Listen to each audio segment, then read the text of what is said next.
As we conclude this presentation, we ask that you refrain from eating and drinking. And as a courtesy to the guests around you, please no flash photography or video camera lighting, and please silence your cell phones. And now the Magic Kingdom proudly presents a celebration of Liberty's leaders.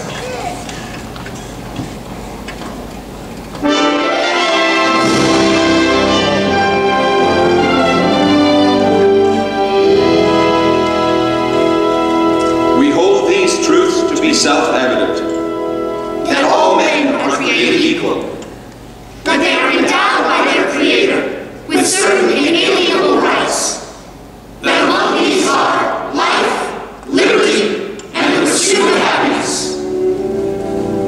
Almost 250 years ago in Philadelphia, a dream was born.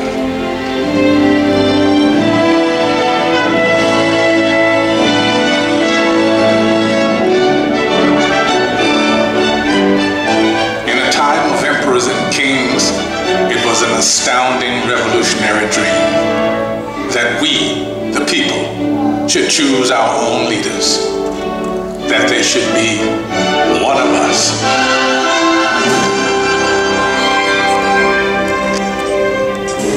This was a dream born of fire, safeguarded by sacrifice during a brutal winter at Valley Forge. Yet it was a dream that was almost over before it had truly begun. The war for independence had left the American colonies bankrupt. Leaders argued, unpaid troops rebelled, and some even cried out for a return to monarchy and for General George Washington to be crowned King of America. But the man who had led an army of farmers to victory over the mighty British Empire made it clear that the only title he desired was citizen of the United States of America. I am at a loss to conceive what part of my conduct could have given encouragement to an idea which to me seems the greatest mischief that can befall our country.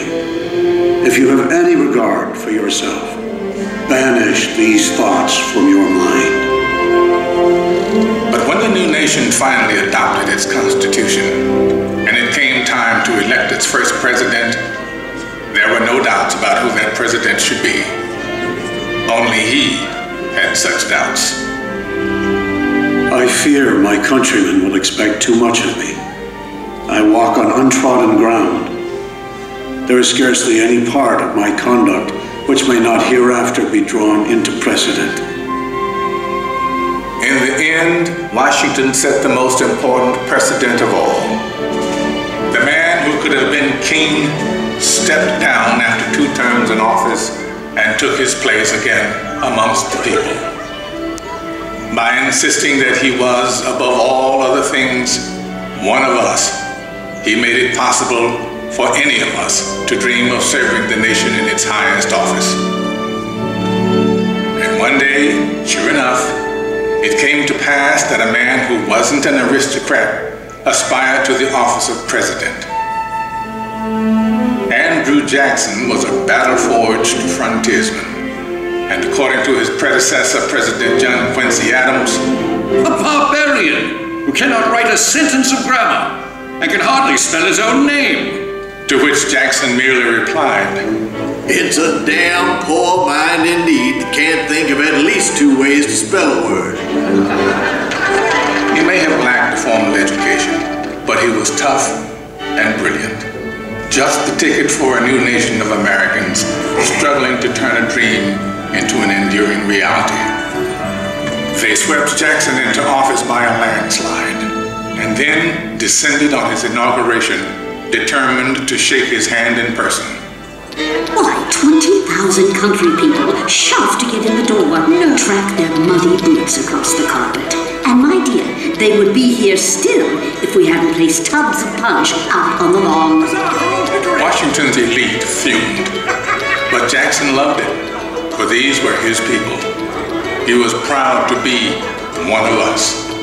And do not forget that the planter, the farmer, the mechanic, and the laborer form the great body of the people of the United States. They are the bone and sinew of this country. Andrew Jackson would wage a mighty struggle to hold that great body of people together. State by state, a monstrous injustice that had haunted the country since its beginning was now tearing it apart.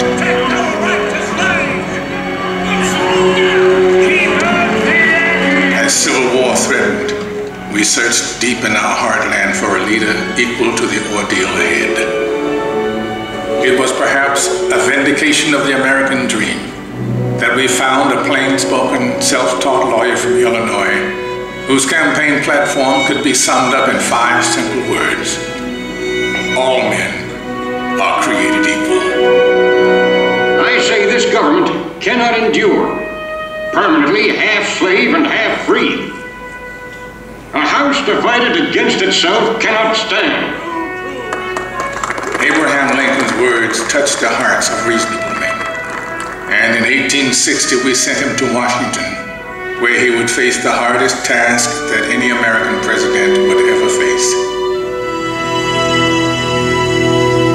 I know there is a God, and that he hates injustice and slavery. I see the storm coming. I know his hand is in it.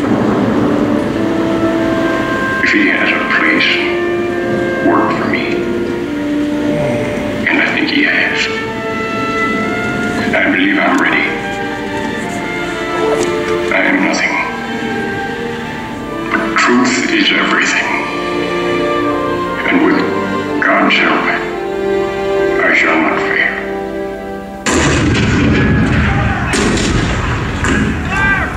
April 12, 1861, Fort Sumter. The cannon spoke for war, bitter, violent, and devastating.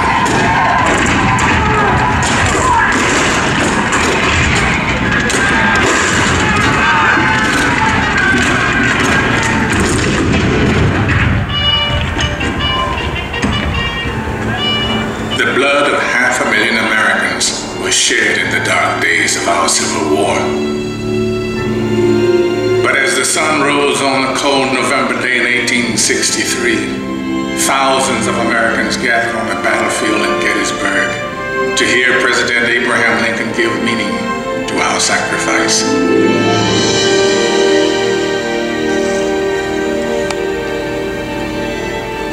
Fourscore and 7 years ago, our fathers brought forth on this continent a new nation, conceived in liberty and dedicated to the proposition that all men are created equal. Now we are engaged in a great civil war, testing whether that nation or any nation so conceived and so dedicated can long endure. We are met on a great battlefield of that war. We have come to dedicate a portion of that field as a final resting place for those who here gave their lives that that nation might live. It is altogether fitting and proper that we should do this. But in a larger sense, we cannot dedicate, we cannot consecrate, we cannot hallow this ground. The brave men, living and dead, who struggled here, have consecrated it far above our poor power to add or detract.